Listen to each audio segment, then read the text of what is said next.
Hello বন্ধুরা, আসসালামু আলাইকুম রহমতুল্লাহ। এনটি প্রপার্টির পক্ষ থেকে সকলকে আন্তরিক ধন্যবাদ।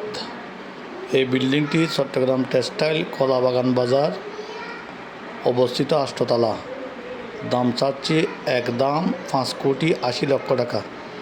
মাসে ভাড়া পায় 4 লক্ষ টাকার উপরে। লিফট আছে, 2টা সিঁড়ি আছে, 6 কাঠা জায়গার উপরে। 5,80,00,000 টাকা। চন্দননগর আবাসিক জালালাবাদ ওয়ার্ড। এনটি প্রপার্টির পক্ষ থেকে আপনাদেরকে জানাই আন্তরিক ধন্যবাদ, মোবারকবাদ। এই জায়গাটি নিতে চাইলে আপনারা আমাদের এনটি প্রপার্টির পেজে যে নাম্বার দেওয়া আছে ওই নম্বরে আমাদের সাথে যোগাযোগ করবেন। এনটি প্রপার্টি চট্টগ্রাম শহরে তথা বাংলাদেশের মধ্যে একটি বিশ্বস্ত প্রতিষ্ঠান, সুনামধন্য প্রতিষ্ঠান। ওনাদের অনেক কিছু রয়েছে। আপনারা এসে অফিসে বসবেন, যোগাযোগ করবেন, দেখবেন, দেখে শুনে এই বিল্ডিংটি ভিজিট করতে পারবেন। এটা হলো টেক্সটাইল চন্দননগর আবাসিক কলাবাগান বাজার 8 তলা 6 কাঠা জায়গা। আসসালামু আলাইকুম।